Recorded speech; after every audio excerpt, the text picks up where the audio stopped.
back to White Sox Cubs franchise. If you watched the last stream, you know how absolutely absurd that ended.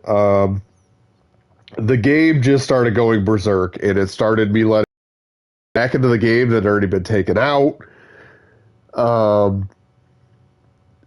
Andrew Benintendi came up to the plate in the bottom of the 10th inning, but it wasn't Andrew Benintendi. It was Paul DeYoung, who had decided to hit left-handed, despite being a right-handed hitter for his entire life. And on the first pitch, he hit a walk-off opposite field home run. I was laughing my ass off, and then the game froze, and we had to stop the stream. So I don't even know what to say about this game. It is so good in some respects and so bad in some respects, and they're just really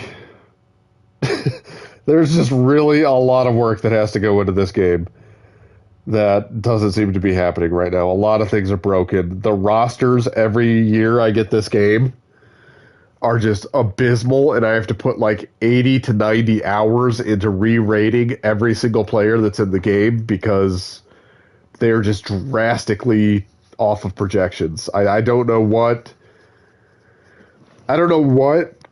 formula they use to come up with their player ratings, but if there is one and they're not just doing it willy-nilly, it is drastically different than what I use.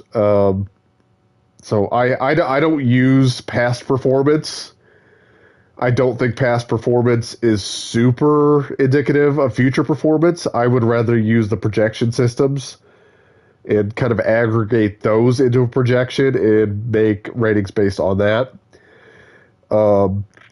It works, I think, better for established players, but it definitely works better for players who are not established, and that's where this game really falls apart. Guys who are established major leaguers usually are rated at least reasonably well in this game. Guys who are not established major leaguers and maybe have like less than 500 plate appearances or less than 100 innings or something like that in their career, this game just breaks. It doesn't know how to rate them. And a lot of times they get rated really, really poorly or really, really good based on a very small sample size of performance. And it's frustrating. It's frustrating to get this game and know that I can't immediately start playing, that I essentially have to spend a month to 2 months working on rosters until I can start a franchise. And it makes me sometimes not even want to play this game and just wait for the football games to come out. But I'm just bitching now. I've been bitching for a couple minutes. We're going to get back into this. We are at the end of April. It is April 29th. The White Sox are 12-17, 7 games out of the division.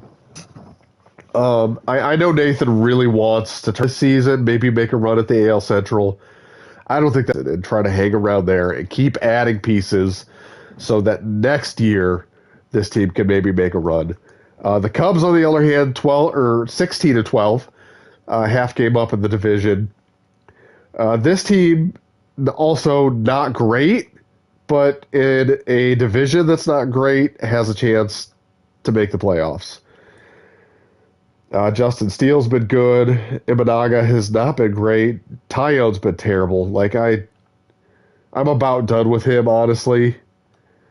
I might look to add a starting pitcher at some point and just trade him away and give up on him. Jordan Wicks has been great. Javier Assad has really struggled, which is disappointing because I actually really like Javier Assad. Ben Brown's been great out of the bullpen. Smiley's been okay. Cole Irvin has not been super good. Leiter, Pearson, Merriweather, and Alzolay have all been pretty good. So the bullpen's holding up. The rotation, not so much. Lineups, Ian Happ has been pretty good in the leadoff spot. Seiya Suzuki has been pretty good hitting second. Morel has shown power, but really nothing else. But seems to be heating up a little bit, hitting third. Bellinger's been awesome hitting cleanup. Swanson, he's been pretty good. I'd like to see that OBP come up a little bit. But the defense is phenomenal. I mean, he's a good player. Michael Bush He's been so-so. He's been so-so. I think I'd like to see a little bit more out of him at first base to feel comfortable making him the guy there long term. Nico Hoerner is not hitting the ball. And it's a little bit concerning. The defense is still really good, but I need him to hit a little bit more. Miguel Amaya has been really good, taking over kind of the starting catcher role. Yan Gomes as the backup has been pretty good. It's getting to a point where Yan Gomes is regressing so hard that I think I'm probably going to have to go get a backup catcher. Because by the end of May, he's going to be like a 65 overall. And as much as I like Yan Gomes, the way that the regression system works in this game, it's just going to kill him way too fast. So I need to get somebody behind Miguel Amaya. Nick Madrigal so far has been the breakout player. I did not expect that. I was actually looking for a third baseman. That was a position that I did not have figured out. I kind of had to throw Madrigal over there because I didn't really have an option. Morel's defense is not good enough for him to play third base every day. I could have put Michael Busch at third. He could play a passable third base, but I don't really have a strong first base option unless I put Talkman in center field. So I don't know, like I didn't feel great about giving Madrigal the third base job, but he's taken it and run with it, and I'm happy to see that. That could actually solve a pretty big problem for us if he could become an everyday third baseman. We look at the White Sox.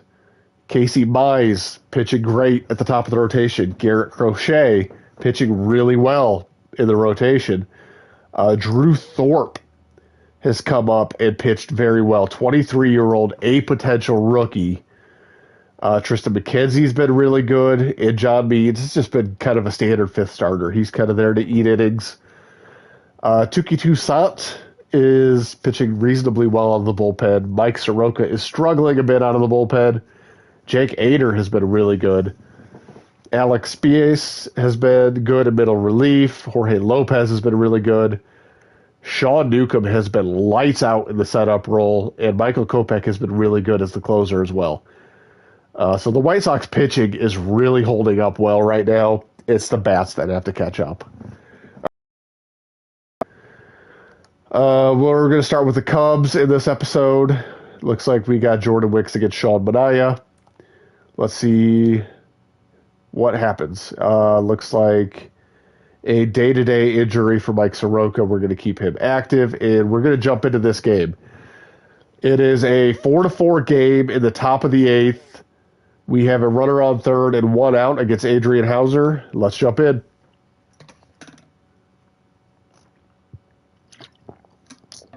Sorry, I don't know if you can hear me taking a drink of water or not. All right, Nico Hoerner. I like this matchup. Hauser's not a big strikeout pitcher, and Nico Hoerner makes a lot of contact. Let's just try to get that runner in. And he chases a fastball out of the zone, fouls it off.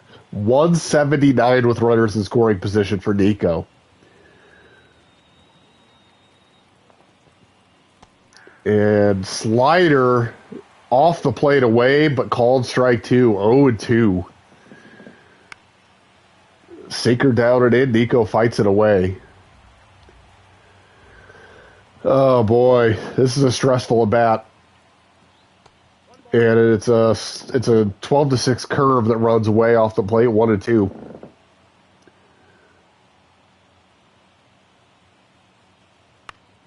Oh, that was a good pitch to hit. Fastball down in the zone, fought off by Hoerner. He was a little bit late on it. Couldn't get around on it. Braves have won 9 straight games. 12-6 curve, caught too much of the plate again, but fouled off by Hoerner.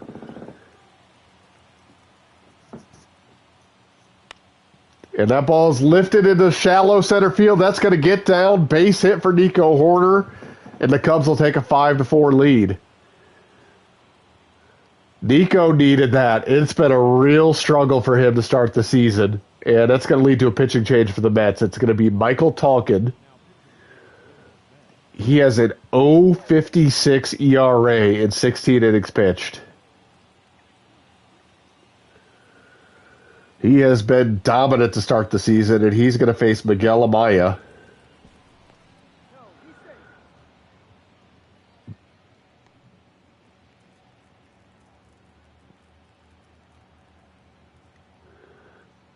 And it's a quick 0-0 to Miguel Amaya.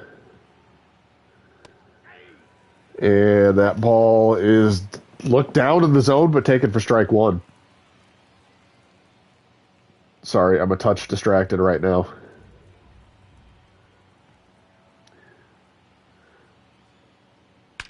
That ball is well hit, deep left field.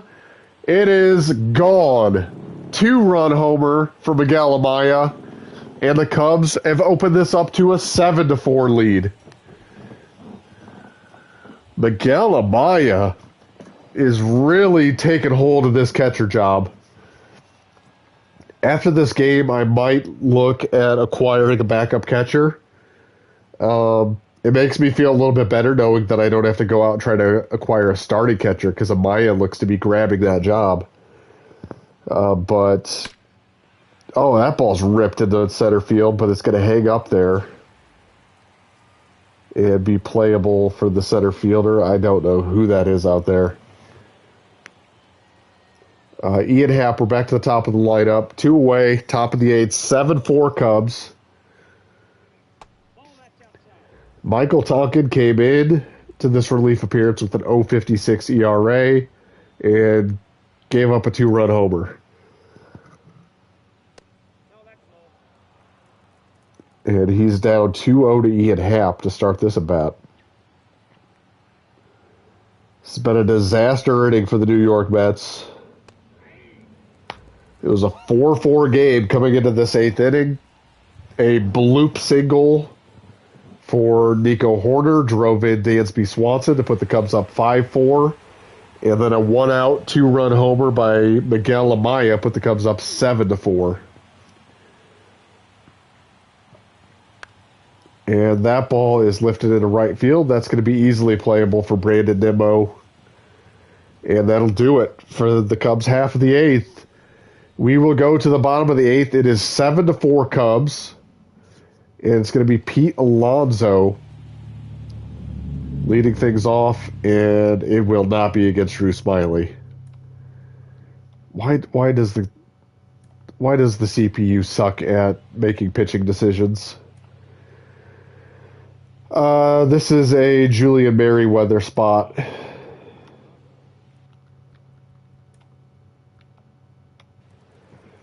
Julian Merriweather is going to face Pete Alonso.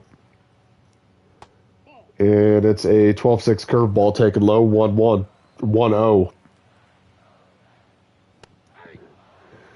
Fastball taken, strike one. Alonso has huge power. And that ball is well hit but foul down the right field line. He's a little bit late on a fastball in the outer half. 1-2 count.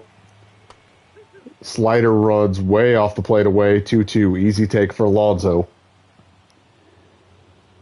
Fastball up in the zone at 100. Blows Alonso away. 1 away. And that'll bring up Frankie Lindor. All-star shortstop for the Mets. And he fouls off a 100-mile-an-hour fastball at the top of the zone.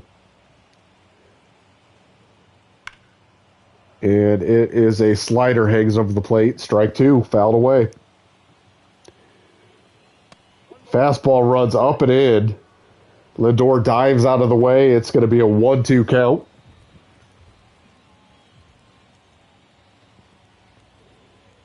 And a slider runs inside. Lindor has to back out of the way yet again. 2-2. He takes a long look at Merriweather after that one. And fastball outer half. Lindor hangs in there and fouls it away. Back over the Mets dugout. And we'll do it again at 2-2. Fastball inner half. Strike three. Weather, and that'll bring up Mark Vientos. And it's a slider that runs away off the plate. Looks like Vientos is making his season debut today. Probably recently called up for the Mets. And he swings and misses at a slider on the outer half of the plate. 1-1. And Merriweather goes back to the slider. This one fouled away by Vientos. 1-2. And it's a 12-6 curveball way off the plate away. 2-2.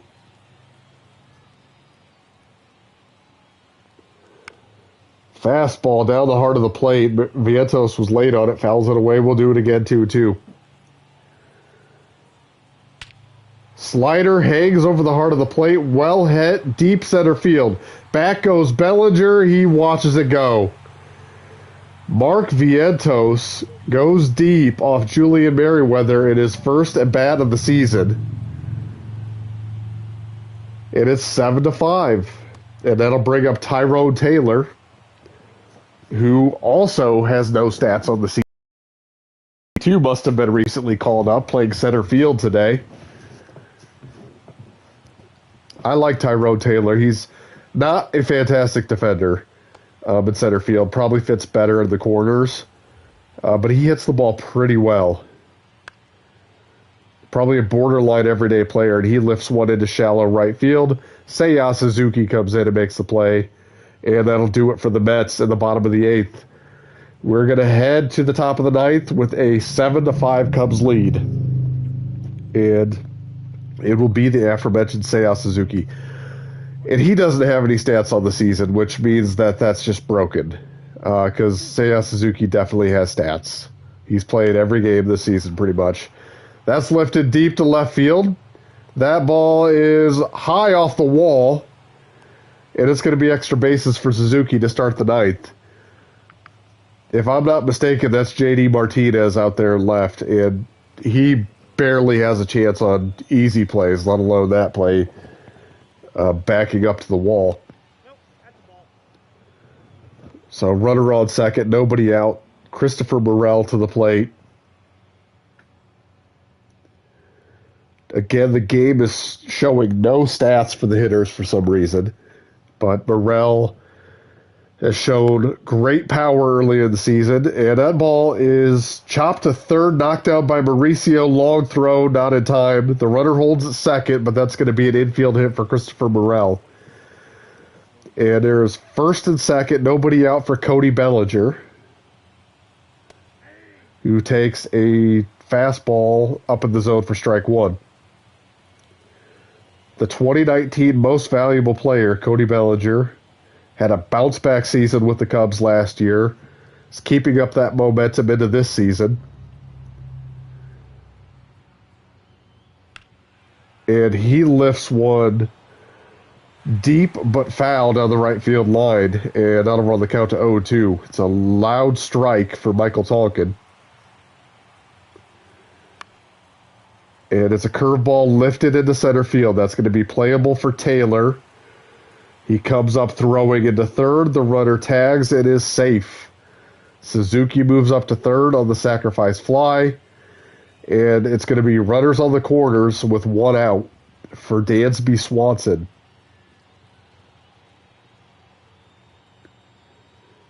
And Swanson takes a borderline pitch for a ball to make it 1-0.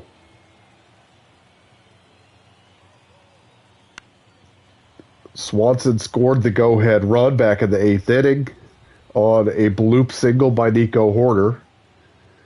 And he's got a chance to do some more damage here. It's a 1-2 count, runners on the corners.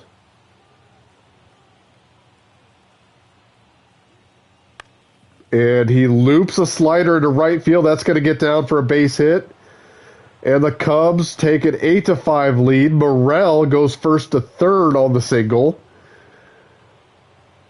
And we still have runners on the corners with just one out. And now it's Patrick Wisdom.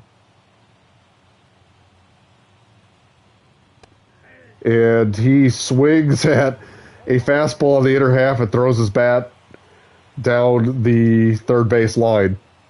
Way out in front. I don't know what he was looking for. Slider runs off the plate down and away.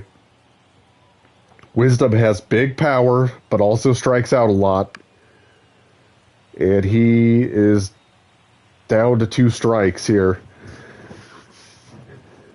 Fouls that one off.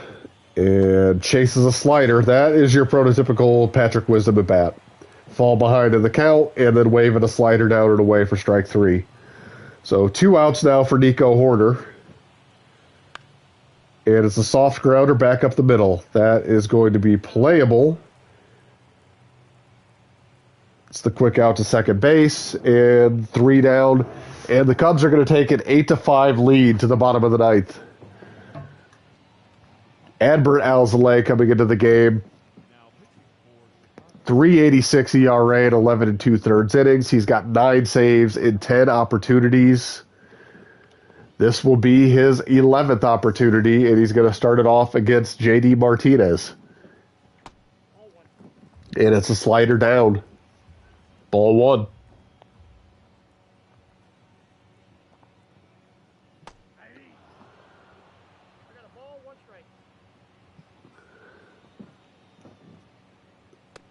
And it's a fastball in the inner half. Swung through and missed for strike 2. 1-2.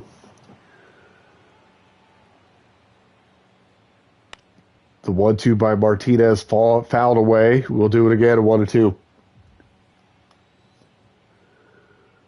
Slider down to the zone. Waved at and missed. Amaya comes up, throws to first to get Martinez. 1 away here in the 9th. Omar Narvaez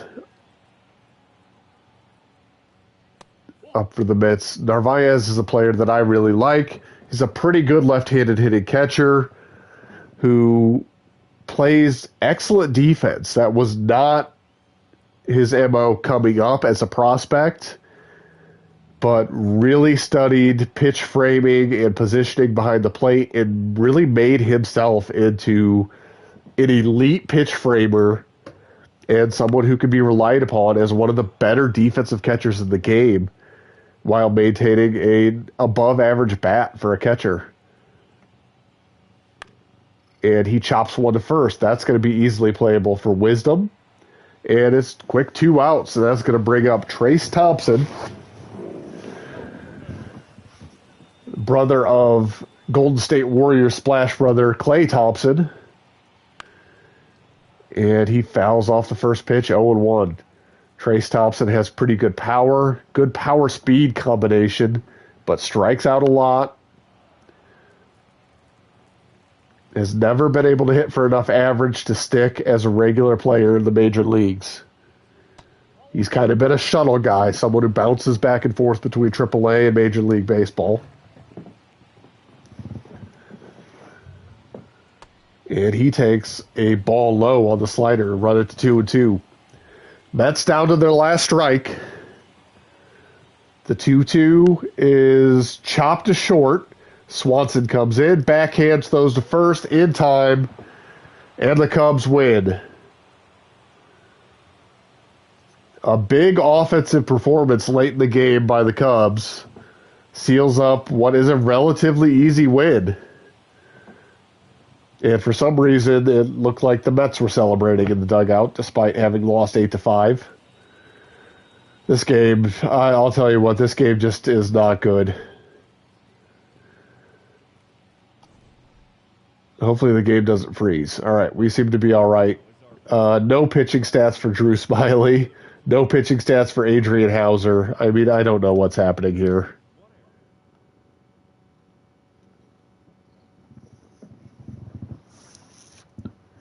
I'm going to get outside the game and look at the box score and see if it was just view box score. Oh, yeah, it did not record any stats up until when we jumped in somehow. Has it been doing that for all the games? Let me go over to the White Sox. So we definitely jumped into that game. Did it record any stats? Yeah, it did. So why is it not doing it now? This game is so frustrating. This game is so frustrating. All right, I am going to save this. I am going to back out, and I am going to go back into the franchise and see if it works better. All right. It's going to be Casey Mize against Anthony Desclafani. Advantage to the White Sox in that matchup. And we did not have to jump in because we lost 8-4. I don't know why we didn't jump in because it was a 4-4 game in the 8th inning, and they put up a bunch of runs. I might have to change. We should have jumped into that game. And it simulated my game. So it's back to doing this. I mean, this game is just broken. We're just going to have to do our best with what it is. Let's back this off a little bit.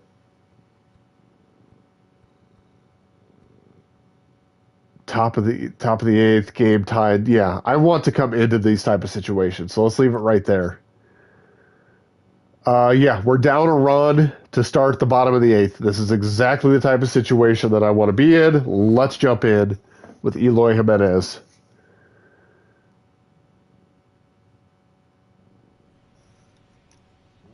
Okay, this actually jumped into the game with their statistics loaded in. He's 1 for 3 on the day. He's not coming in 0 for 0. I don't know what's up with this game. That ball's ripped into left field. That's going to get down for extra bases. Margot made a diving attempt and could not come up with it. We'll see how far Jimenez gets. He's going to have to hold up with a double. Unfortunately, Eloy does not run well. He did not try to push it to 3, and we're going to get a pinch runner, Braden Shoemake.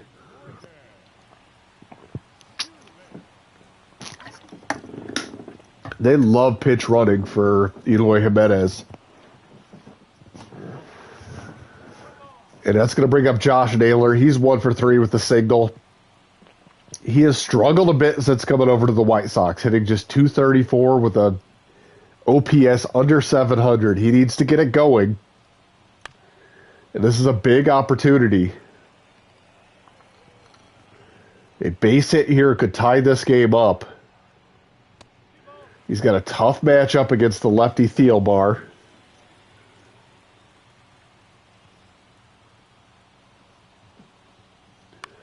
And he pops up a fastball down and in to third base. Royce Lewis under it, makes the play. 1 away. And that'll bring up Andrew Vaughn. This is a matchup I like for Vaughn. Vaughn hits lefties very well. In an RBI opportunity. And he takes a big 12-6 curve that runs inside for ball 1. Fastball misses up high, 2-0.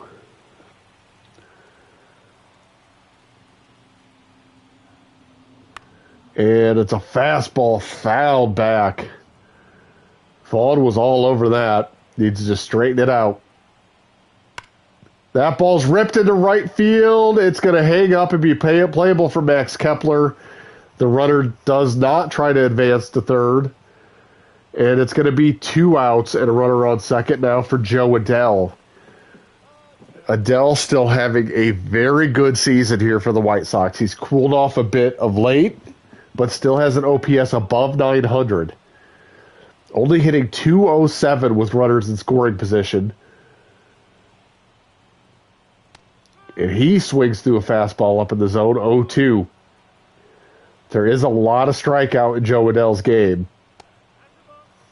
Takes fastball down low, 1-2. And a slider runs inside, 2-2.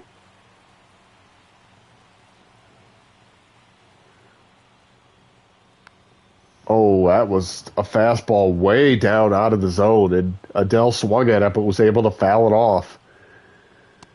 And then he takes a fastball on the inside corner for strike 3. It was a great opportunity for the White Sox to try to tie that game up there, and they're not able to come through. And we're going to see Jorge Lopez come into the game. He's got a 1.80 ERA in 15 innings pitched on the season. And he's going to try to keep this at a 1-run game. And it's going to be Willie Castro leading things off for Minnesota.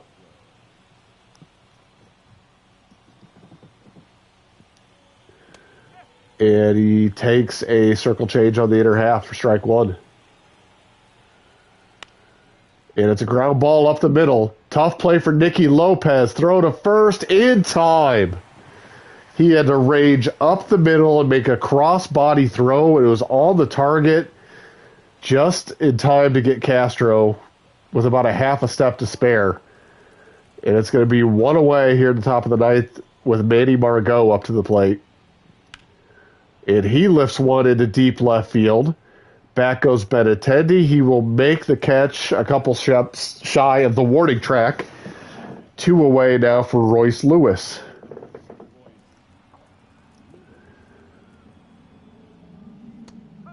And it's a curveball taken for strike one. This has been an efficient inning for Jorge Lopez so far.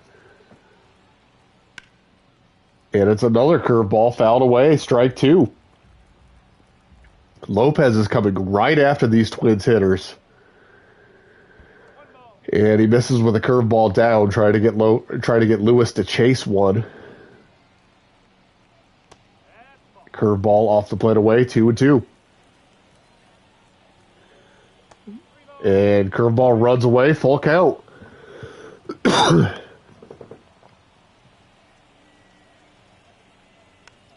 Fastball, sinker down out of the zone, chopped foul by Royce Lewis. We'll do it again at 3-2.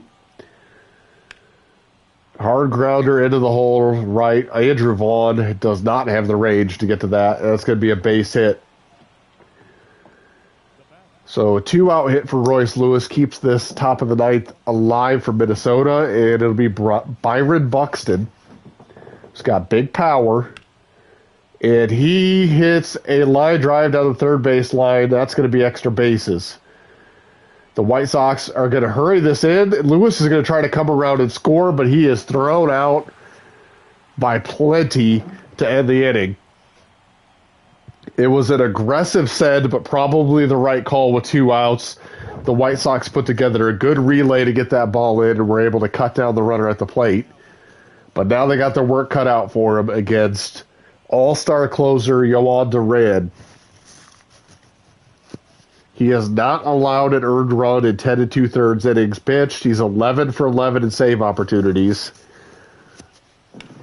And Andrew Benintendi lifts one into center field. That's going to be playable for Buxton, 1 away. And we, I think, are going to pitch hit. I do not think we're going to let Corey Lee take this at bat. Let's go Oscar Colas.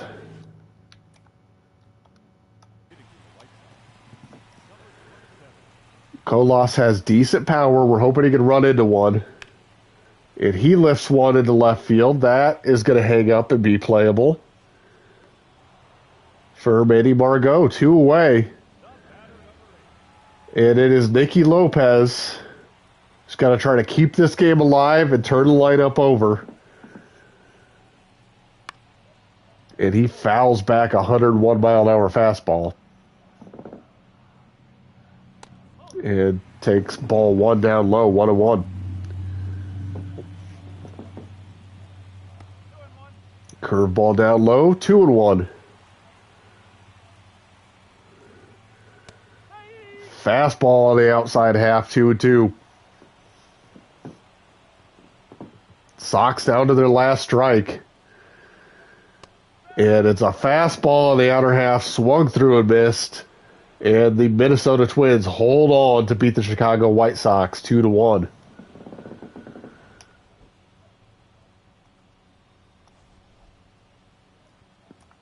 Well, at least the sim engine worked that time. It didn't break instantly.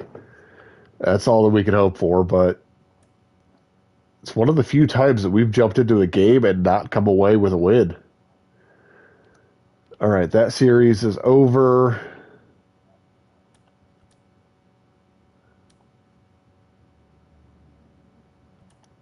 All right. Looks like Soroka is back. He slotted right back into where he should. All right, let's jump in and watch some Mets and Cubs. And we got a situation. Top of the eighth, nobody out in a 1-1 ball game. We're jumping in against Jose Quintana. We are 8th in runs scored and 9th in runs against. That's pretty good. That's a recipe for being a solidly above average team. If you're scoring in the upper half of the league and preventing runs in the upper half of the league. And it's strike one on a fastball up in the zone to Bellinger. And a curveball fouled away. It's a quick 0-2 to Cody Bellinger.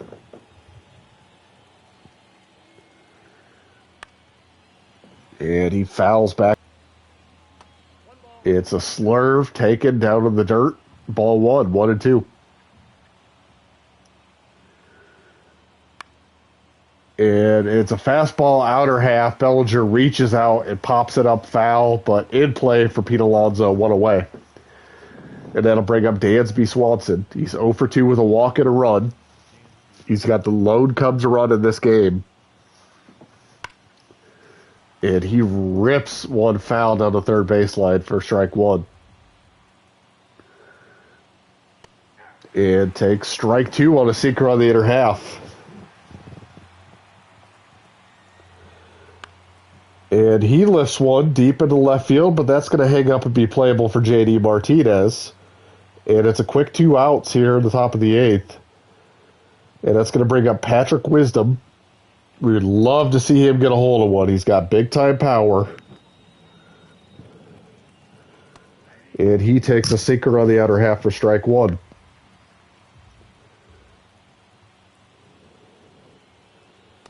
And that sinker misses down and away for ball 1-1. Sinker away, ball 2. 2-1 to Wisdom. Could get something to hit here. And it's a sinker down in the zone, swung through and missed, 2-2.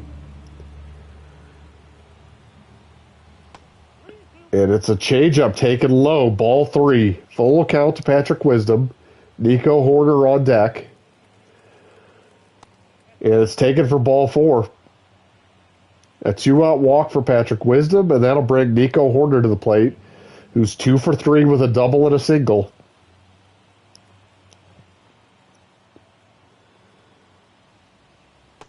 And he takes a sinker down to the zone for strike one.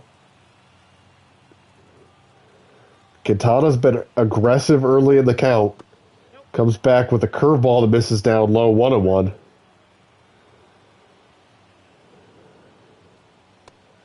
Fastball up high, 2-1.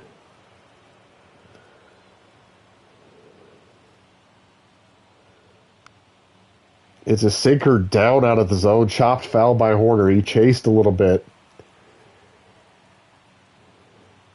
2-2 count.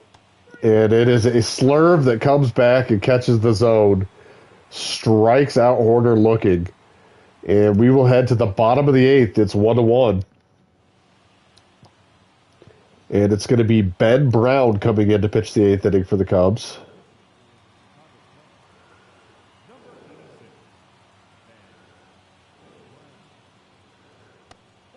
And he throws a cutter that runs low, 1-0 to Omar Narvaez. And the cutter runs inside, ball 2 to Narvaez. Fastball runs high, 3-0. Fastball taken for strike 3-1. Fastball runs over the plate, but fouled off by Narvaez. It'll be a full count. And he chases up and out of the zone for strike 3. Ben Brown works back from a 3-0 count to get the strikeout. And that'll bring up Starling Marte, who's 2 for 3 with a double. And he fouls off a fastball up in the zone. 0-1. Big curveball misses down low. 1-1. Curveball fouled away. 1-2. And it's a cutter, runs away off the plate, chased out of the zone by Marte. Strike 3. 2 strikeouts to start the inning from Ben Brown, and that's going to bring up Francisco Lindor. Takes a strike on the outer half. Borderline pitch. Brown got the call. Big curveball misses down and in. 1-1. Fastball misses down and in. 2-1.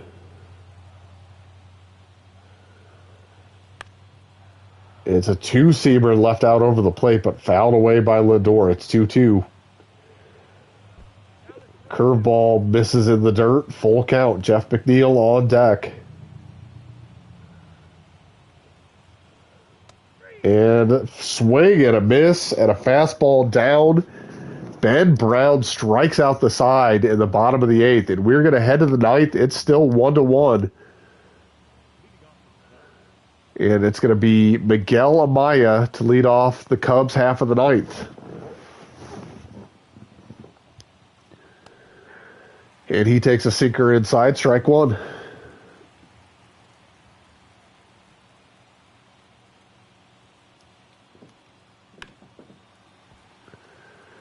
And it's another sinker on the inside. This one fouled off, 0-2.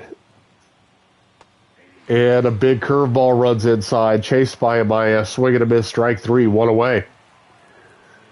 That's going to bring up Nick Madrigal, the diminutive third baseman for the Cubs. Fouls off a fastball, 0-1. Quintana continues to be aggressive early in the count. Comes back with another fastball, line foul, 0-2.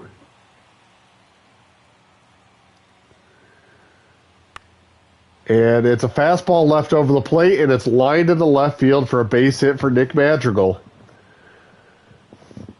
That's the risk you run when you throw everything in the strike zone. Is you get ahead of a hitter but leave something over to the plate, and they're able to just kind of fight it off into play for a single. And that's going to bring up Ian Happ. And he takes a strike 1. Runner on first, 1 away, tie game, top of the 9th. Ian Happ at the plate facing the lefty Jose Quintana. And he takes a ball just inside. 1-1. It's a changeup down low, 2-1.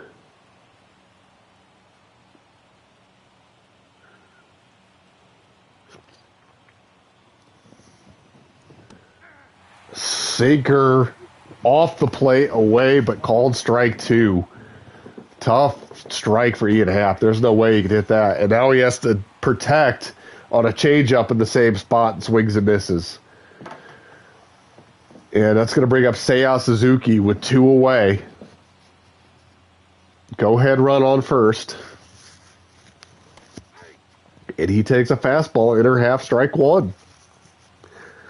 Quintana just is pitching from ahead a lot, pounding the strike zone. Slow chopper to third. Mauricio makes the play, throws to first in time. And we will head to the bottom of the 9th in a 1-1 game. McNeil, Alonso, Mauricio due up for the Mets against Ben Brown.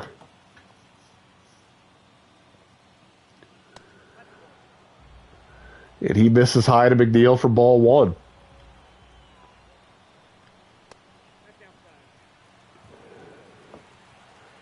Ball 2. And borderline pitch down to the zone called strike 1. Fastball, it's a cutter on the inner half, fouled away, 2-2. And a fastball, inner half, taken for strike 3. Ben Brown has struck out all 4 hitters he's faced so far, and that's going to bring Pete Alonso to the plate. Alonso has the power to end this with 1 swing of the bat. And he looked to be trying to do just that. And he's out in front of a fastball and fouls it down the third baseline. And chops a foul ball and a curveball down to the zone. It's a quick 0-2. Cutter runs away just off the plate. Taken for ball 1. Fastball down, line through the right side of the infield, base hit. Pete Alonso was on with the winning run. We'll see if they pitch run. They are not. They're going to leave Alonso in the game. He's at first base, does not run super well, and it's Ronnie Mauricio. Mauricio late on a fastball, fouls it off. 0-1. And he lifts a ball into left field. That's going to be playable for Happ. Easy play, throws it back in, holds Alonso to first. 2 away. Winning run on first, it's Mark Vientos. 2 for 3 in this game with 2 singles.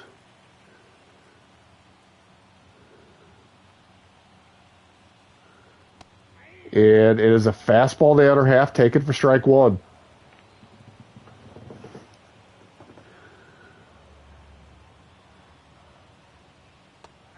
And a curveball, swung and a miss, strike 2.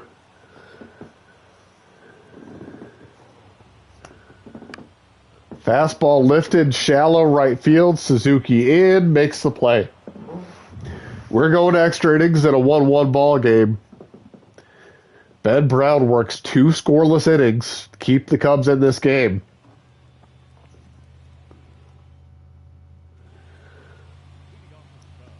And it is going to be Christopher Morel leading this off against Jose Quintana, who stays in the game. Seiya Suzuki is the extra innings runner at second, and it's a fastball that runs inside for ball 1. Morel's got big power, hits lefties well, and he takes curveball, ball 2, 2-0. The strategy might be to pitch around Morel. It's fastball outer half falling away. If Morel is walked, it sets up a double play opportunity, so they might be pitching around him. They come into the zone with a fastball. Slow chopper to third. Mauricio comes in, throws Morel out at first, and the runner is not able to move up to third. That is not a productive at-bat for Morel, and a perfect outcome for Jose Quintana and the Mets. And that'll bring up Cody Bellinger now. Runner on second, 1 away.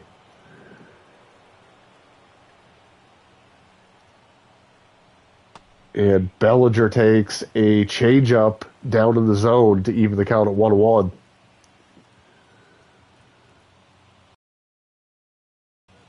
And it's a circle change. It runs down and away. It's 2-1 to Cody.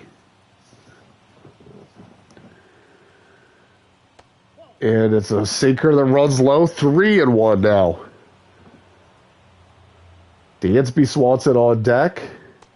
And it's ball 4. Change up low. It's going to be first and second, 1 out for Dansby Swanson.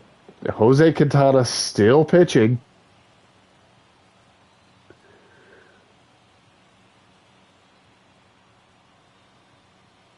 And he gets ahead with a fastball down and in. Strike 1, 0-1. Comes back with another fastball up in the zone. It's popped foul. Is it going to stay in play? It does. Good play by Narvaez right up against the screen over by the third base dugout. And it's 2 away now for Patrick Wisdom. And he takes a fastball away for ball 1.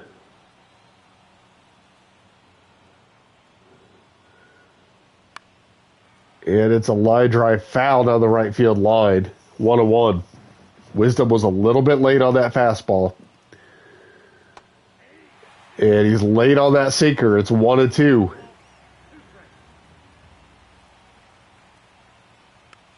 Fouls off a changeup. 1-2. Wisdom barely staying alive there. And that ball's lined into deep right field. That's going to get down and give the Cubs the lead. Marte chases it back to the fence, throws it in. 1 run is in. Here comes the second. It's 3-1 Cubs on a 2-out, 2-run double by Patrick Wisdom. And the Mets are going to make a pitching change. It's going to be Michael Tonkin. That ERA is up to 1.06 now after giving up the 2-run homer to Miguel Amaya his last time out. And now he's got 2 outs and runner on second for Nico Horner, and he misses inside with a fastball. A big two-out, two-run double by Patrick Wisdom gives the Cubs the lead here in the top of the 10th.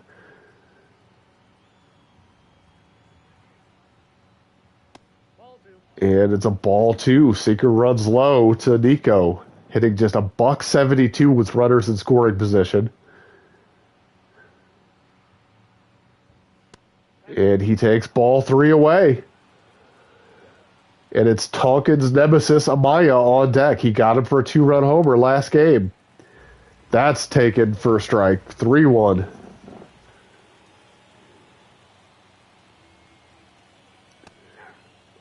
And it's another fastball down to the zone, taken for strike two. Full count. Nico takes a borderline pitch up in the zone, called for ball four. And it's going to be first and second, two outs now for Miguel Amaya. He jumped a fastball and ripped a two-run homer last time he faced Tonkin. And he takes a borderline fastball up in the zone for ball one. Tonkin is not getting that called. And it is a low slider, 2-0. Tonkin struggling to find the strike zone. It's a fastball up and out over the plate, and Amaya fouls it off. It was a little bit late. And that ball is lifted into medium deep right field. It chases Marte back towards the track, but he's able to easily make the play. And we will head to the bottom of the 10th. The Cubs leading this one 3-1. And it's going to be Adbert Alzolay in to try to nail this one down for the Cubs. He is 11 for 12 in save opportunities.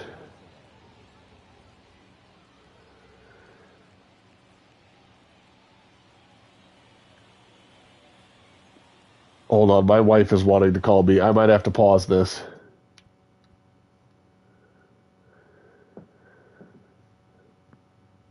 Okay.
Okay, I'm back. Sorry, it is so hard for me to do these streams and find time where I don't have distractions with a wife and a daughter now. It's just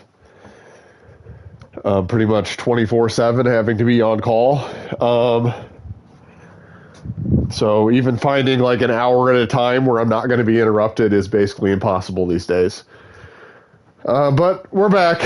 I forgot what we're trying to do. We're trying to close out the Mets. It's a 3-1 game.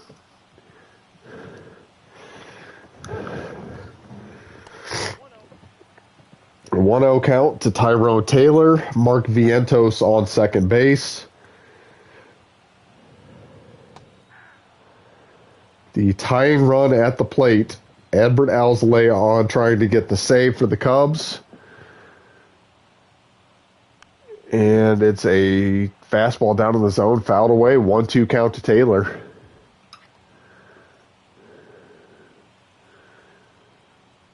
And slider runs away, chopped hard to first, knocked down by Wisdom, flips to first in time, 1 away.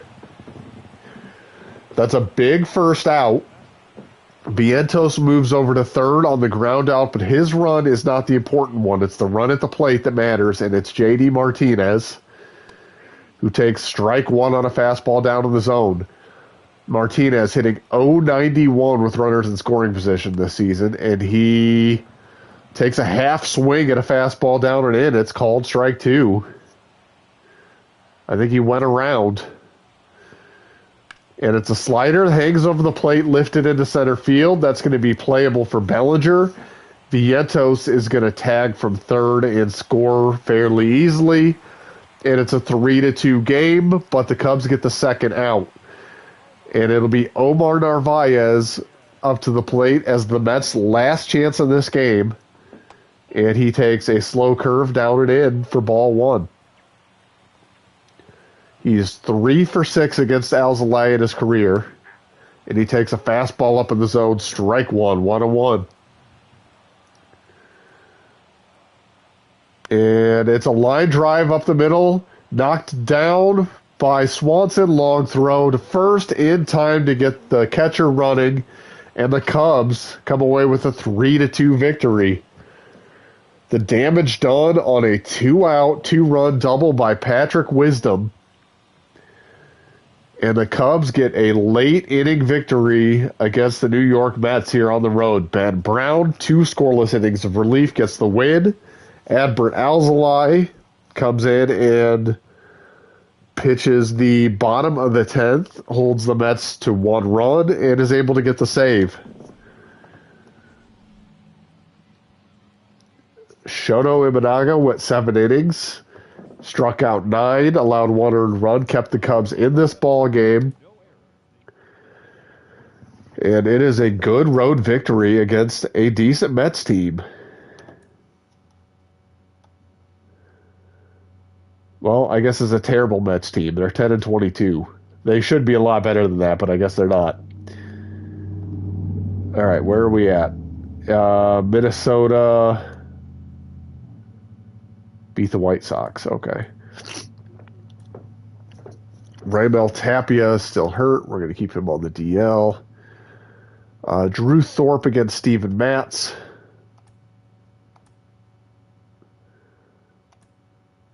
And we're going to jump into this game. Top of the 8th. 5-5 ball game. Josh Naylor is up for the White Sox. 0 out. Let's jump in.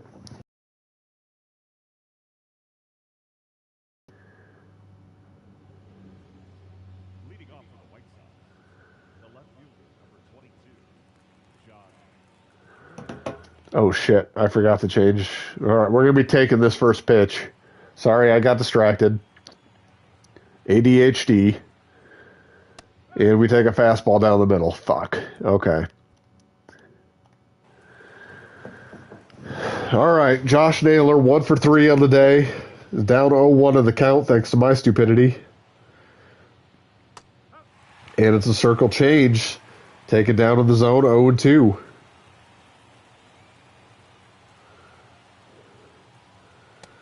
Fastball up out of the zone, ball 1.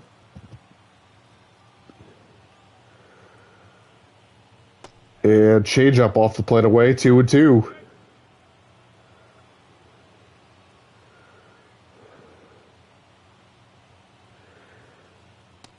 It's a fastball down and in, ball 3, full count. Andrew Vaughn on deck.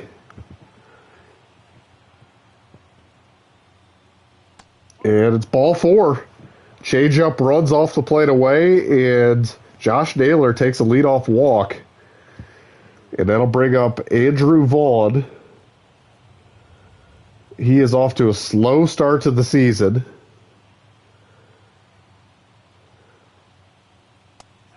If he doesn't turn it around, he could be a guy that starts coming up in trade talks. He doesn't really have a firm spot on this team. He's playing second base right now, but the defense does not really work at second base. He is barely passable. He's there. He's in the lineup for his bat, but his bat is not playing right now.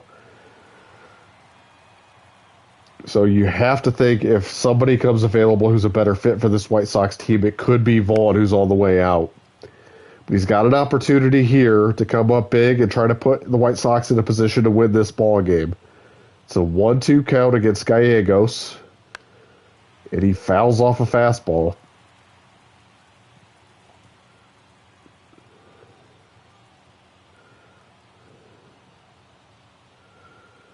And he swings through a fastball. Strike 3, and that's going to bring up Joe Adell. Adell seems to be slumping a little bit. He got off to a torrid start to this season. It has cooled off somewhat, still having a good season. And he lifts one into shallow left. That ball is going to get down for a base hit. And the White Sox are going to have runners on first and second with 1 out. And it's going to be Andrew Kittredge for the Cardinals. They're bringing in a new pitcher. Kittredge, a 2.37 ERA in 19 innings pitched. He has been better against lefties than righties. And he's going to face Paul DeYoung. And he runs a slider away for ball 1. DeYoung has been pretty solid. 748 OPS in limited duty.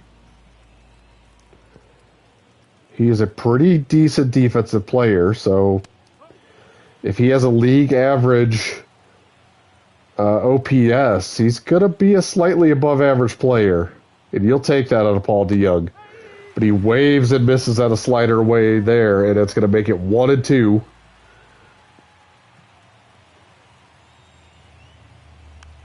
And it's a slider down out of the zone, fought off by DeYoung. That's a tough pitch.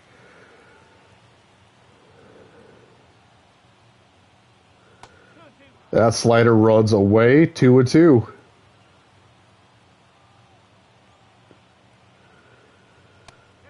Kittredge runs a fastball up high, 3-2.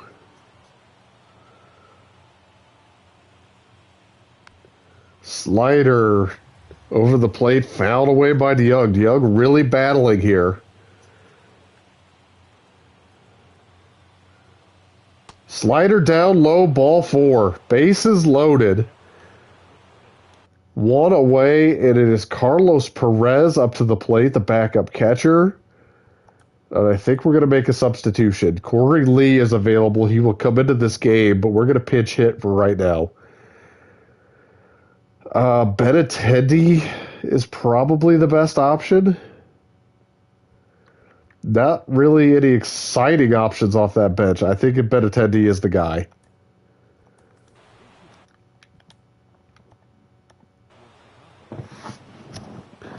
He's only has a 626 on-base percentage on the season. Has not been really strong, but he does not strike out very often. He's probably going to put this ball in play.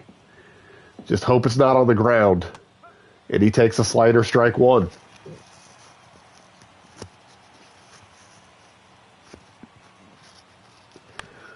And it is a fastball chopped foul down the first baseline. 0-2. Benintendi 154 with runners in scoring position. And it's a fastball running away. Ball 1. I'm sorry, 1-2.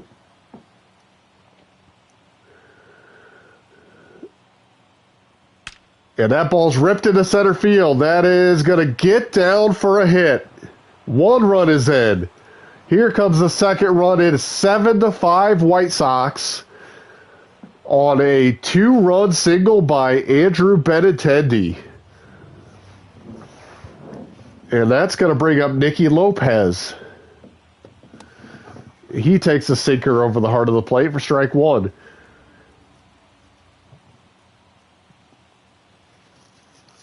Nicky Lopez has really been a surprise so far this season, hitting .330, OPS just under 800, playing very good defense. I mean, he's turning into a solid player who may have a long-term future on this team. It's an opportunity to really bust this game open. And it's a chopper through the hole, base hit. That's going to score another run. It is 8-5 White Sox. Now it's runners on the corners with still just 1 out.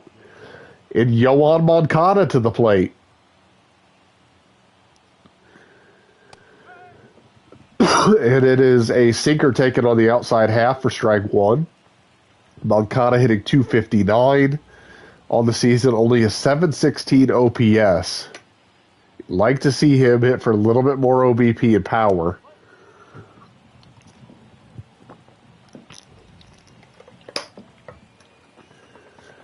Here's the 1-1 to Moncada. Fastball away, foul away, 1-2. Runners on the corners, 1 away. Moncada takes ball high, 2-2. Just under 40,000 here in St. Louis to watch this game. And it's a fastball away, chopped foul by Moncada. That's a tough pitch. He fought it off to stay alive. Same pitch, same spot. Moncada got just a piece to stay alive. 2-2 will do it again. Chopper into the hole. Diving stop by Mason Wynn. They try to make a quick turn, but they're not able to do it. They get the runner at second. Not able to double up Moncada, and a run scores. And it's 9-5 White Sox, and that'll bring up Luis Robert.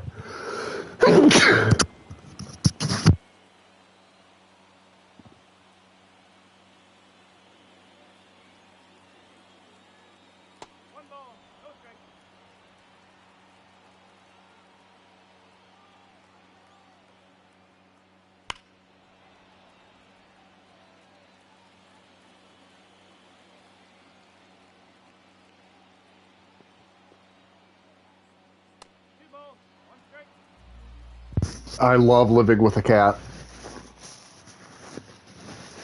2-1 count to Robert. And he chases a slider away. Strike 2, 2-2. 9-5 White Sox. A big 4-run 8th inning.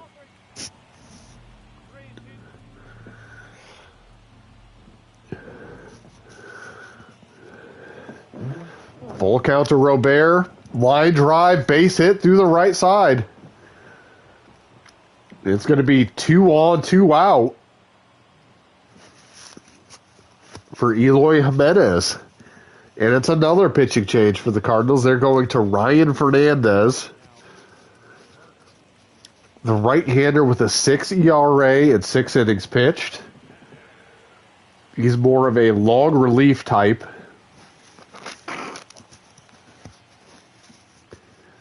And he draws the assignment of Eloy Jimenez.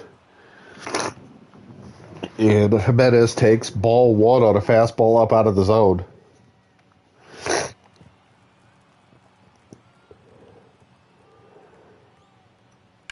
And it's a chopper foul down the third baseline.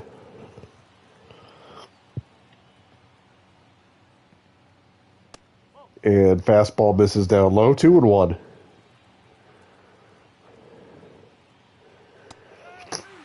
Cutter, borderline pitch, taken for strike 2.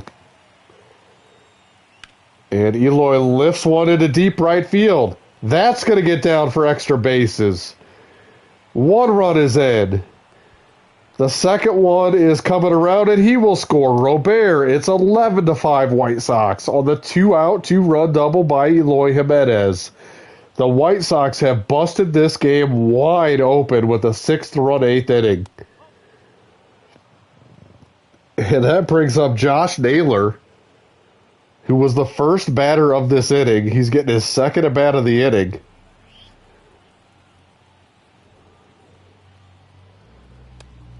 He drew a walk to get everything started. And he's ahead 2-0, but swings and misses at a cutter out of the zone to run it to 2-1. Eloy Jimenez out at second base with 2 away. Fastball in the bottom part of the zone, taking strike 2. Naylor chops that one foul down the first base line. 2-2. We'll do it again.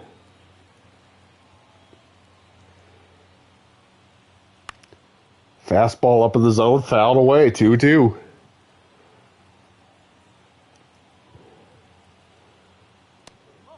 Full count. 3-2. Vaughn on deck. And it's a soft pop-up into shallow center field. It's going to hang up and be playable for the center fielder. And that'll do it for the White Sox at the top of the 8th. They put across 6 runs to take an 11-5 lead. And what we are going to do is quick manage this game and hop back in if we need to.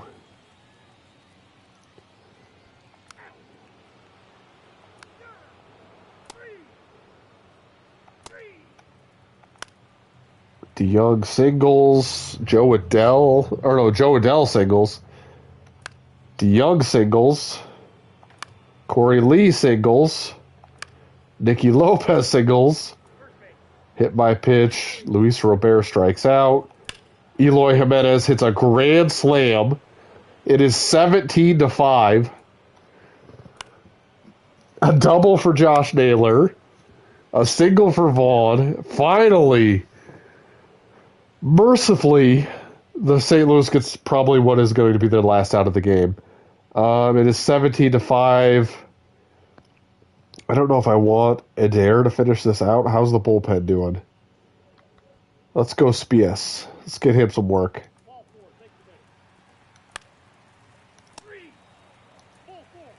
Yep. 2 runs scored. So he gives up a couple runs, but the White Sox still hold on to win 17-7. Just a monster game for this White Sox offense. 12 runs over the final 2 innings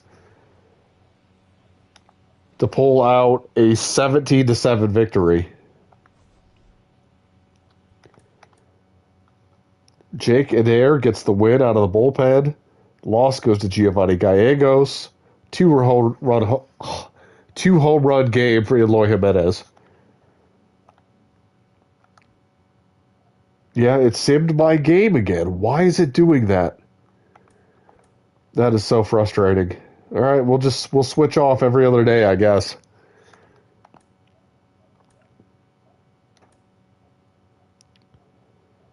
All right, what is happening here? It is great about this situation. Looks like they got Devin Williams. Oh my God, and I got to take the first pitch because it didn't let me pause the game. Luckily, it's a ball. All right, now I get to pause the game. All right, let's see. Do I want to pitch hit? Get somebody with some power in there? Nick Madrigal is in right field. I don't know how that happened.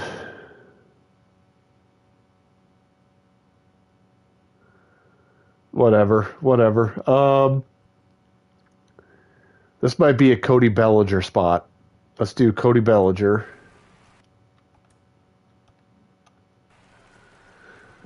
Let's see if we can get a big game-tying home run out of Cody Bellinger.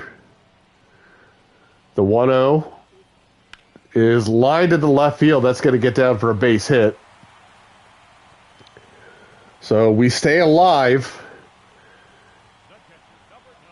And that's going to bring up Miguel Amaya, who is also not going to take this at bat. Seiya or Michael Bush? 70, 68, 75, 64. Who is in the game at center field? Talkman. Okay. Mastrobonis at third. I'm going to go with Michael Bush.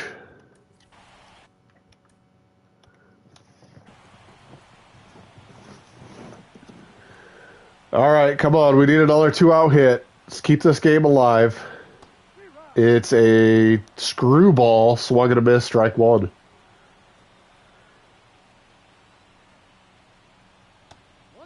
Cutter runs up high, 1-1.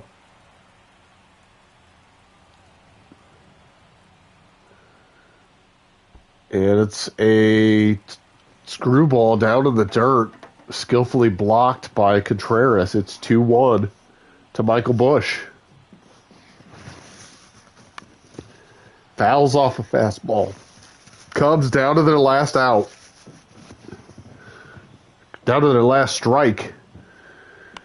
And it is a soft fly ball into center field that's going to be easily playable for Sal Frelick, and the Brewers are able to hold on. Cubs made a good run at it with 5 runs in the bottom of the ninth, but were not able to complete the comeback.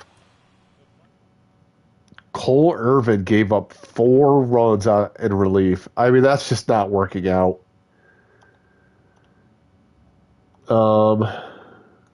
Yep, it did. It fucking simulated their game again. At least the White Sox won. All right.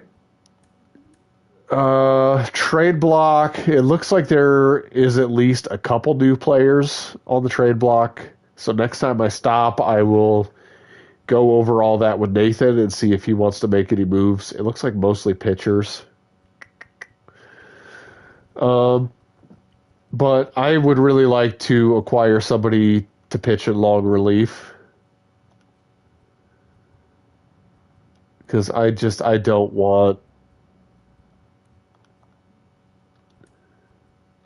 let's take a look. I do not want Cole Irvin on this team anymore. He's 0-3 with a 13.03 ERA. It's just not getting the job done. Seems like every time he goes out there, I'm taking a loss. Jorge Alcala is a possibility. The stamina isn't quite what I'd like it to be for a long reliever, but I already have 2 pitchers who have pretty good stamina for relievers. It would work. Colin Ray, I could move to the bullpen.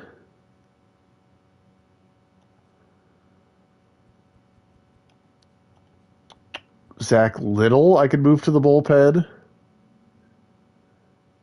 He's kind of the same type of pitcher, though. I don't know if I want that. Tony Gonsolin, but he allows a lot of home runs.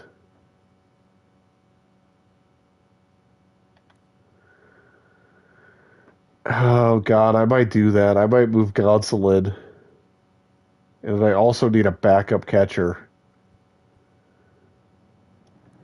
Should probably be Joey Bart or Rafael Marchand.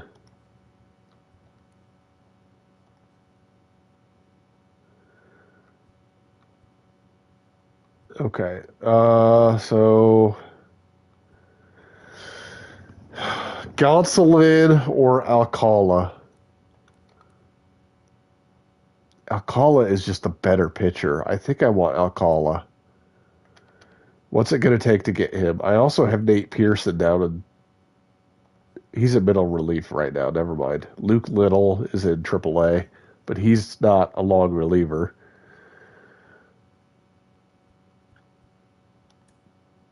So I would definitely trade Cole Irvin and Ethan Roberts. God, my nose is running nonstop.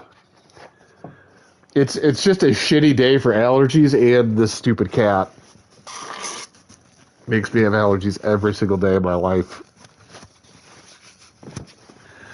Okay, so we're going to acquire Jorge Alcala. And I also want a backup catcher. Jefferson Caro I like a lot, but he's a big time prospect. He's a future starting catcher. Joey Bart, I think, is probably the guy. So let's see. They'll take Yan Gomes for Joey Bart straight up. I'm going to do that. Joey Bart is going to be the backup catcher to Miguel Amaya now. Alcala is banged up. He's got a pulled back muscle, but he'll be okay. All right, Alcala goes there. Drew Smiley goes there. Leiter, Pearson. All right. Joey Bart becomes the backup catcher. Perfect.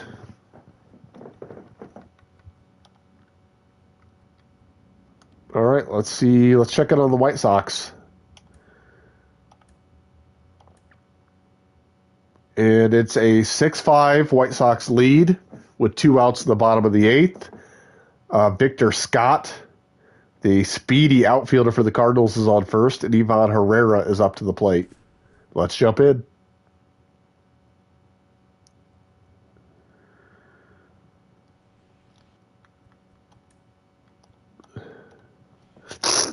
Excuse me.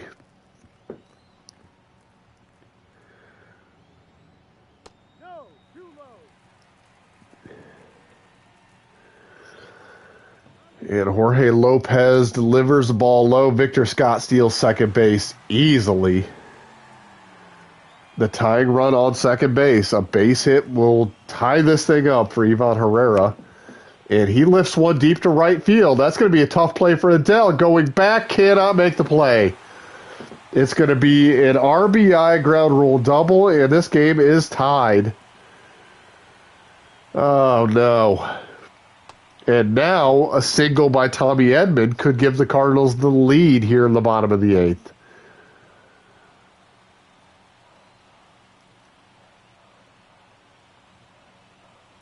It's a sinker up out of the zone for ball 1-1. And a one hop grounder to short. Nicky Lopez up over across in time. And that'll do it for the Cardinals in the bottom of the 8th, but they get an RBI double to tie this thing up. And it's 6-6 going to the 9th, and we got Luis Robert up to lead things off. And he takes a fastball up high, 0-1.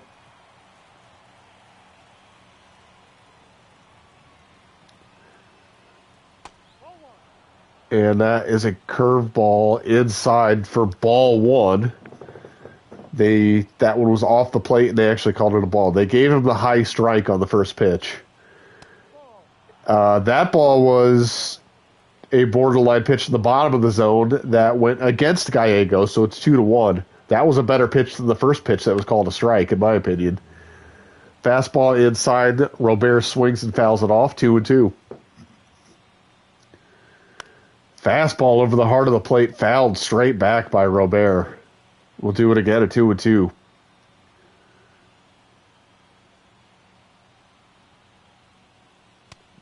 Ball 3 on a fastball down and away.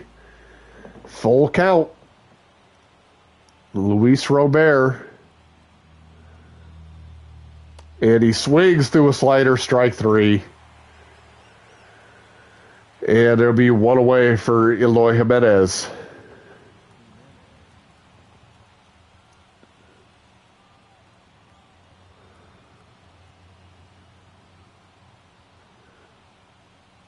And he takes a fastball down to the zone, strike 1. 6-6 ball game here at the top of the 9th. Cardinals just tied it up on a 2-out double. And Gallego misses up high with a fastball, 1-1. White Sox trying to get back to 500, trying to hang around in the race. Not fall too far behind in the division and stick around in the wild card race. And that ball's lifted into left field. That is going to be playable. And there is 2 away for Josh Naylor. He's 1 for 2 with a home run in this game. White Sox could really use another one here. But Gallegos is not a pitcher who gives up many home runs. And he pumps over a fastball in the outer half for strike one.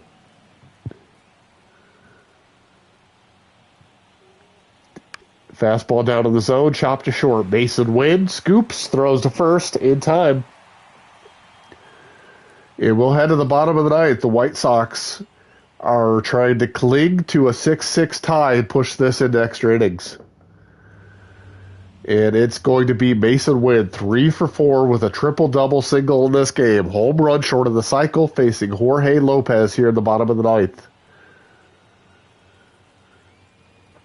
And it's a curveball over for a strike, 0-1.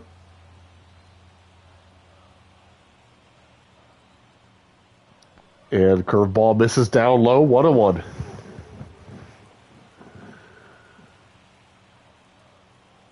Fastball up high, 2-1. And that ball's lifted to deep right field. That's going to be a tough play for Adele. Moving back, makes the catch just short of the track. That was an important out to get the speedy Mason win. If he gets on base, it's going to be tough to keep him from scoring. And now there's one away for Paul Goldschmidt, the veteran power-hitting first baseman. And he is way out in front of that and yanks it foul down the third base line. 0-1 count. Another foul ball chopped down the third baseline. 0-2. Let's expand the zone, see if we can get him to chase. It's a sinker just in off the plate, taken for ball one. Curveball, chopped foul. We'll do it again at 1-1, or 1-2. Curveball off the plate away. Now it's 2-2 to Goldschmidt.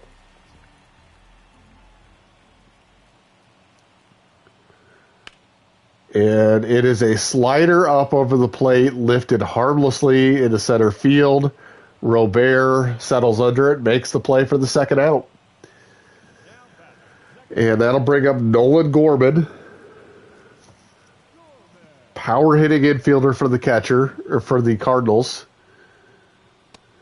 And he takes a borderline pitch for ball one on the inside corner. And that is line to third. Moncada not able to knock it down. That's going to get through for a base hit. And the winning run is on first for the Cardinals. It is Nolan Arenado. This could be the last batter for Jorge Lopez, regardless of outcome. Nolan Arenado off to a slow start to the season, hitting .236 with a .654 OBP, or OPS, I'm sorry. And he takes the 1-0 pitch for a strike of the upper part of the strike zone. The 1-1 taken low, 2-1. 28th pitch from Jorge Lopez is a ball down low, 3-1. Jordan Walker on deck. And that ball is fouled off by Arenado. 3-2, full count. Runner's going to be on the move with 2 outs. And it's taken just off the plate for a ball. And that's going to be it for Jorge Lopez.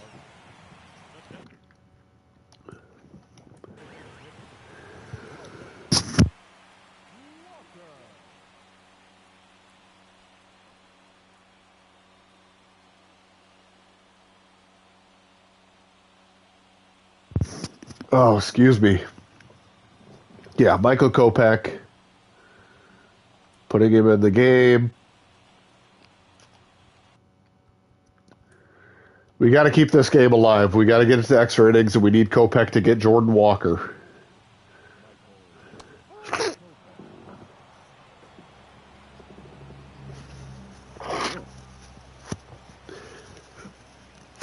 And it's chopped to second. Should be playable for Vaughn. Short scoop to second base in time. We're going extra innings. Kopech gets the job done. Keeps the White Sox in this game. And it's going to be Andrew Kittredge On for the White Sox, or on for the Cardinals to face Andrew Vaughn of the White Sox. Josh Naylor on second base is the extra inning runner. And it is a slider lifted to deep left center field. Long run, but playable for Tommy Edman.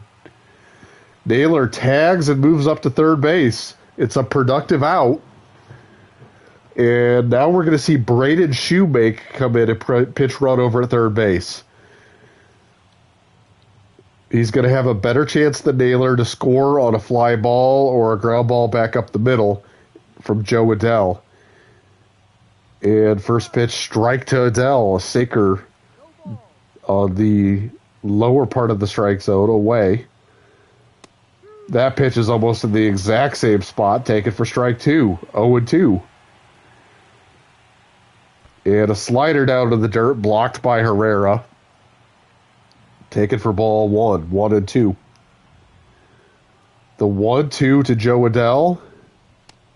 Taken strike 3. That looked down out of the strike zone, but Kittredge gets the call. And now it is up to Andrew Benintendi. It's going to take a 2-out hit to put the White Sox out in front. And he takes a borderline strike call up, seemingly out of the zone. Favorable calls for Andrew Kittredge here late in this game. That fastball runs away for ball 1, 1-1.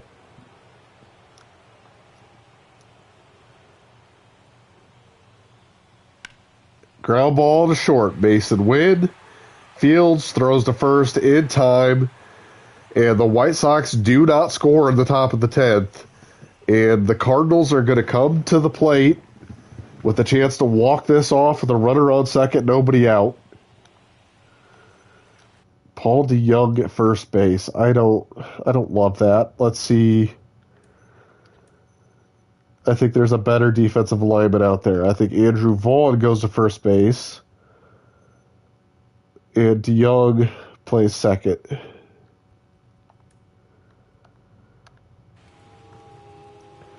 Michael Kopech to face Lars Nootbaar. Jordan Walker at second. And it's a ball down low. 1-0. I think you pitch for the strikeout here. I briefly considered walking Nootbaar to set up the force play. But I think you pitch for the strikeout. It's 2-1.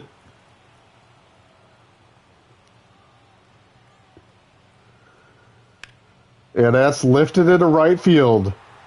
Deep and over the head of Joe Adell. That's going to do it. The Cardinals have walked this game off. Wait, what? The runner did not score from second on that? What was he doing? Okay, hold on here. I would have liked to have paused the game there.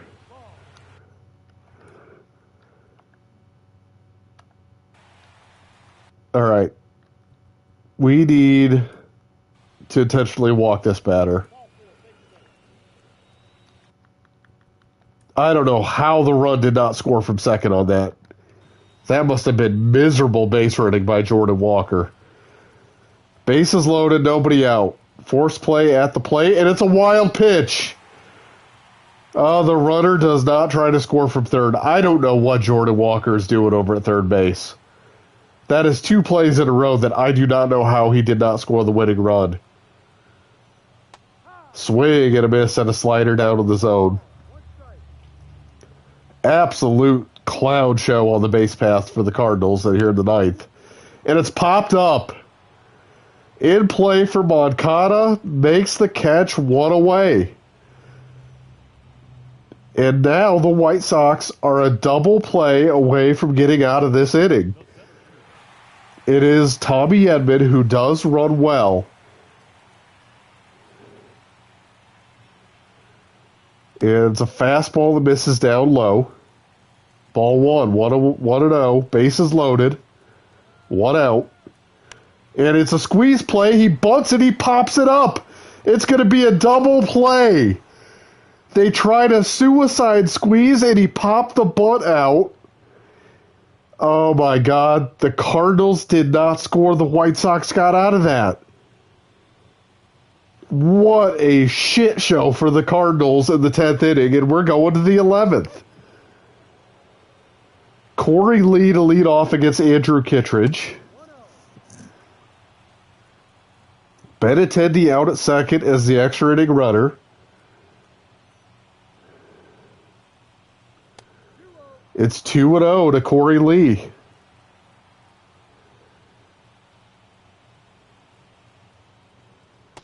There's ball three, a slider that apparently missed low. Looked like it got part of the strike zone. Nicky Lopez on deck. Fastball, strike one, taken by Corey Lee. Gotta think he's got the green light here. Fastball, outer half. That's a good take. There's not much you can do with that except punch it to the right side. Full count. Fastball misses low, ball four. 2 on, nobody out for Nicky Lopez. Oh boy, if the White Sox are able to take the lead here, the Cardinals are going to be kicking themselves. It's a bunt. It's a good one. And Arenado is not able to field it at third base. He tried to bare hand and make the throw to get the speedy Lopez, and he was not able to make the clean pickup, and now the bases are loaded, nobody out for Moncada, who takes ball inside 1-0. Bases loaded, nobody out here at the top of the 11th. Moncada 3 for 5 on the day and a chance to do more damage here. And he chops one hard to third. Throw to first, in time double play. Oh my goodness. 5-2-3 double play. The White Sox do not score. And now they're going to intentionally walk Luis Robert to get to Eloy Jimenez with the bases loaded. Bases loaded, 2 outs, Eloy Jimenez to the plate. This game is somehow still 6-6.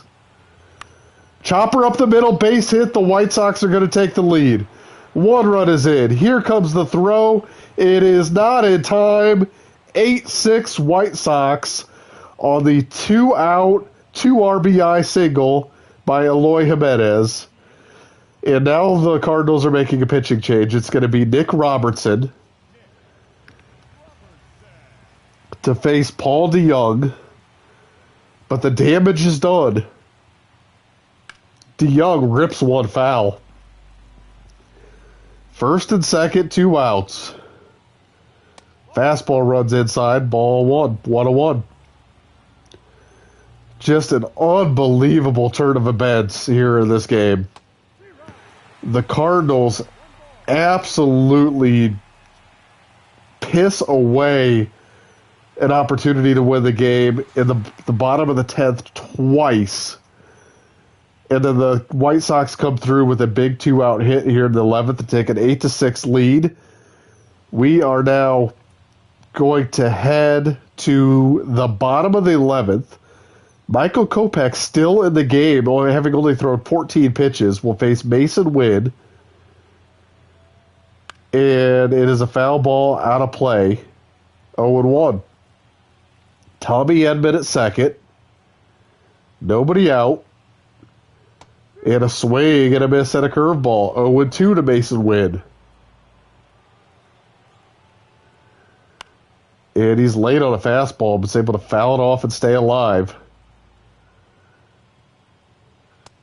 Fastball taken high. Ball 1, 1-2.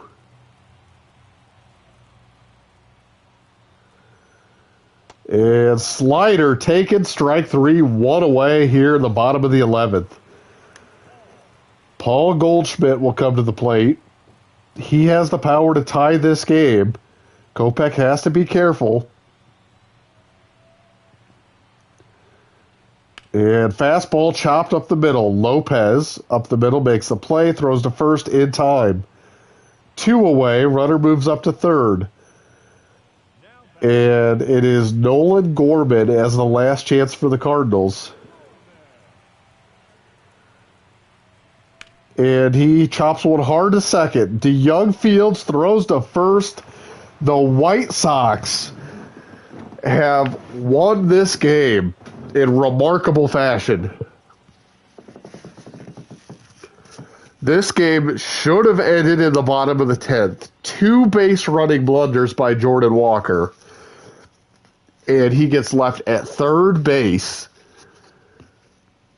And the White Sox go on to score 2 in the 11th and hold on to win this game 8-6. Wow. Cardinals gave that game away, but we'll take it. Michael Kopech gets the win. 2 1/3 inning pitched. All right, let's see. How did the Cubs do? Oh, the Cubs, that time it didn't sim my game. I don't understand this game. And it is 6-3 Milwaukee with 1 out in the 8th inning. We got runners on the corners with Cody Bellinger. Let's jump in.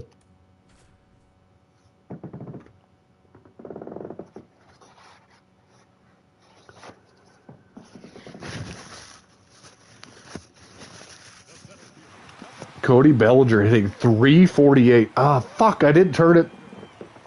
Got to take this first pitch. And it's a ball low. Okay, that worked out in my favor. All right. Here's the 1-0 to Cody Bellinger from Hobie Builder. And it is lined foul out of play to the right side. 1-1. And it's a slurve that comes back over the inside corner for strike 2. 1-2 to Cody. And that's lined up the middle, base hit. That's going to make it a 6-4 ball game. The runner goes first to third. Aggressive base running by Morrell. And the Cubs have runners on the corners. 1 away for Dansby Swanson in a 6-4 game. And Swanson takes a slurve over the plate for strike 1.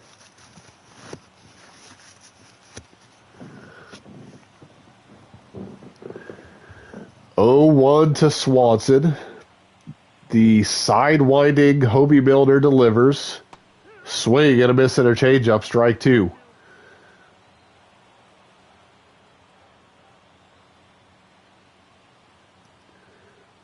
And it is a sinker on the outside corner, fouled away. Swanson stays alive. Doesn't look to be comfortable up there. And he takes a slurve inside, 1-2. Dodgers have won 17 straight games. Line drive down the left field line. That's going to be extra bases. 1 run will score. Can Bellinger come around and tie this game up? Here comes the throw to the plate. It is not in time. The Cubs have tied this game up on a 2-run double by Dansby Swanson.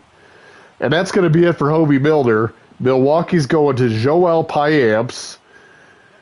The Cubs have already come back to tie this game up.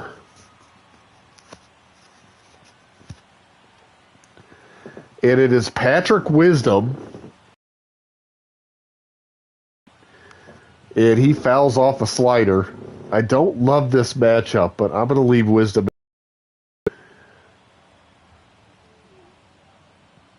And he lines a slider foul. It's a quick 0-2 to Wisdom. High likelihood he strikes out in this at bat. Does not chase the slider down low. It's 1-2.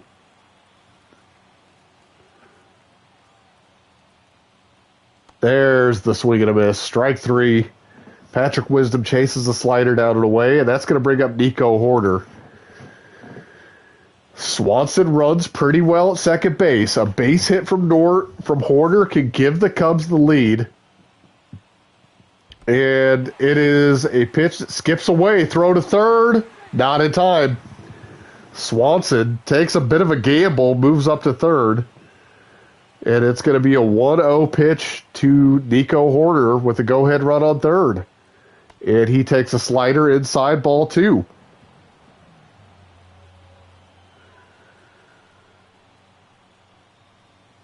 Fastball over the heart of the plate, fouled away by Nico. He might have been a little bit late on that. Here's the 2-1 delivery from Joel Payamps. It is chopped slowly to third and easily played by Milwaukee. And the Cubs score 3 times in the 8th to tie this game up at 6 as we head to the 9th. And they are bringing in Nate Pearson. I'm okay with that. Normally, I would have gone to the closer here, and I probably should have done that, but I think Nate Pearson is a pretty good pitcher, so I'm going to leave him in. He's going to face Bryce Terang at the top of the Milwaukee lineup and pumps over a 99-mile-an-hour strike to start us off. And runs a curveball inside, 1-1. It's a curveball chopped in the hole, base hit. Bryce Terang is on to lead off the top of the 9th. And Terang runs well.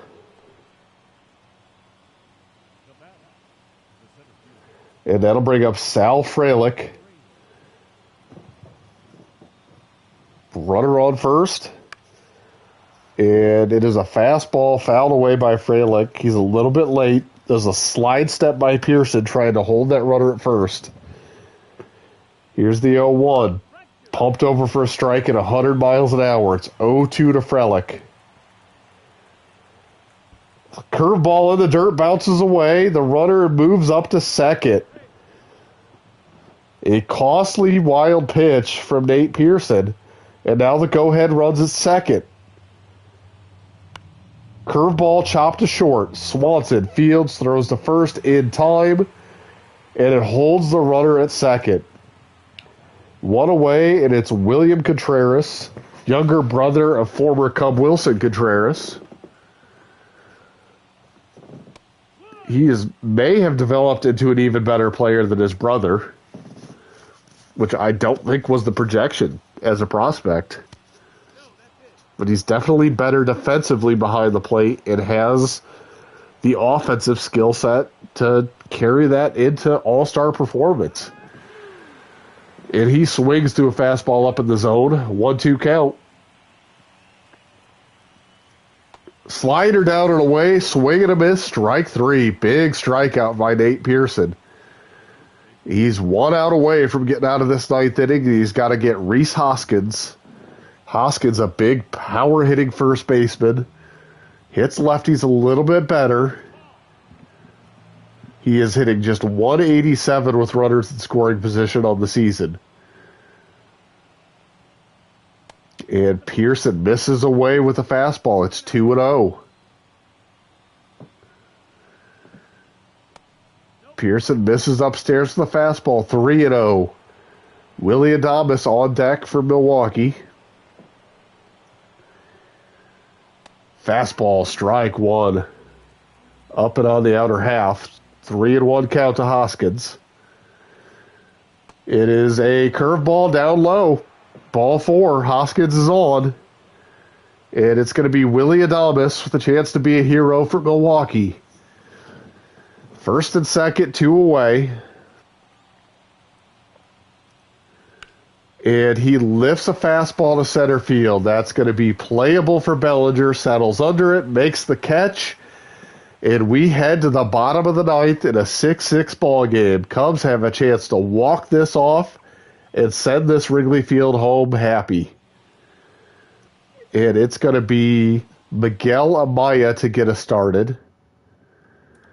And we are going to look at what our options are off the bench.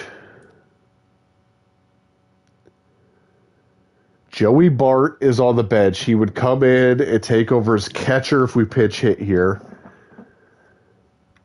We could go with Michael Bush or we could go with Mike Talkman. I think those are the 2 main options. Man, oh man, Talkman has great plate discipline, but Bush is probably the better hitter. Let's go. Hold on. Let's go Let's go with Talkman here.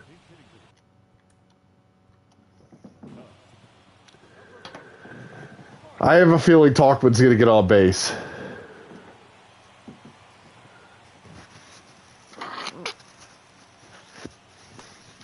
And he takes a slider off the plate away, but called a strike.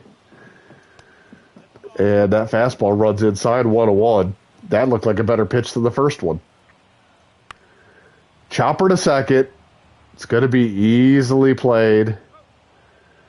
And there's one away. I was wrong. I made the wrong call. That's going to bring up Nick Madrigal, 1 for 3 with a single. Still hitting well above 300 on the year. Has really kind of reached out and grabbed that everyday third base job. And now he lifts one into shallow right field. That's going to hang up and be playable for the second out. And it comes up to Ian Happ with 2 outs in the bottom of the ninth. And Happ fouls one off down the third baseline, a 97-mile-an-hour fastball in the inner half. So if we do not score here, I am probably going to jump into this game and put Alzolay in. Try to keep this thing scoreless as we go to the bottom of the 10th.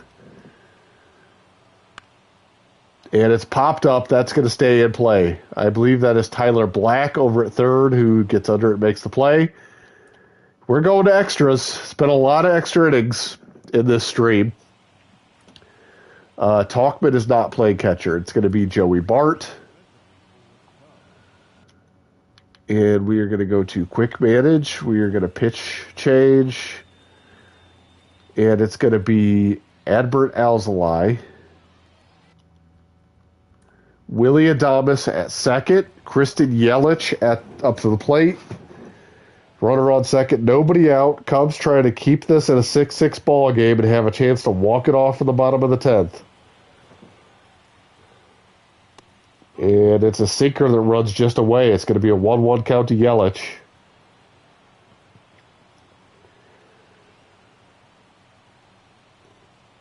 And the fastball runs high, 2-1.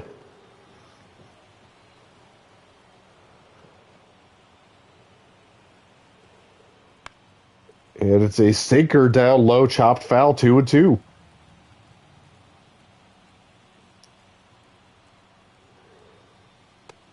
Fastball up in the zone, taking strike 3 by Yelich. It froze him. Bryce Terang is going to come in and pitch run at second. They probably want somebody out there who has the best chance at scoring from second on a base hit. It's Jackson Churio, the top prospect, up to the plate, and he takes a fastball that runs up and in for ball 1. And it's a slider, well hit, deep left field. Back goes Happ to the track, to the wall. It is gone. Jackson Churio, 2-run homer, has put Milwaukee out in front 8-6. And that'll bring up Tyler Black. Now bases are empty with one away, and he fouls one off for strike 1. Tried to bring in Alzolay to keep this game scoreless. He gives up the 2-run homer to Churio. And that ball's lifted softly into center field. Long run for Bellinger, but he makes the play easily, catching it at hip level. And there's 2 away now for Garrett Mitchell.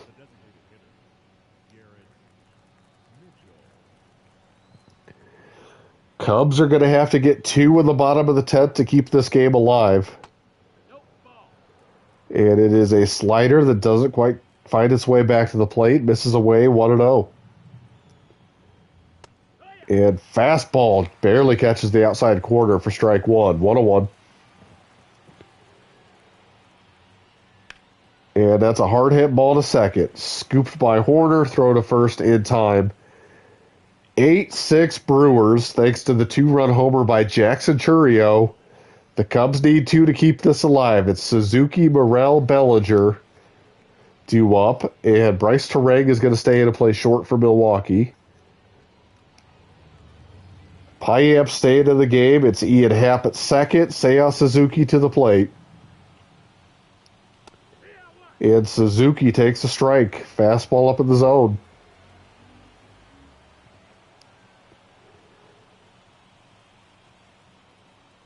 And it's a slider that runs just off the plate away, 1-1.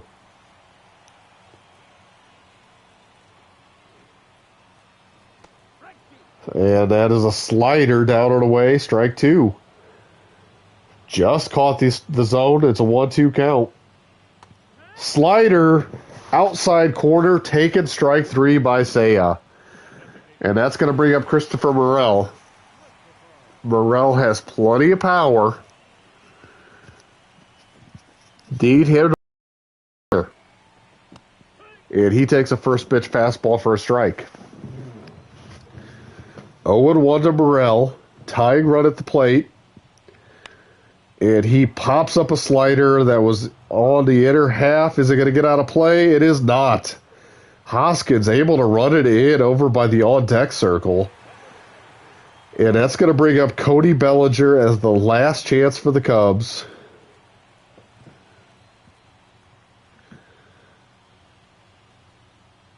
And he takes a ball away, fastball. 1-0. Happ leads from second.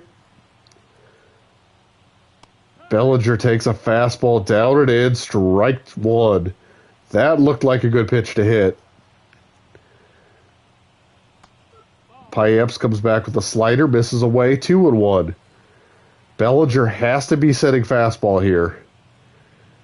And it's a slider down, swings and misses. Good pitch by Payamps. 2-2. Back to the slider, chopped to short. Long throw in time, Brewers win. The Cubs make a valiant effort to come back and tie this game up at 6, but Jackson Chourio comes up with the big 2-run homer in the 10th inning. And Milwaukee is able to hold on and win this game. Damn, that sucks.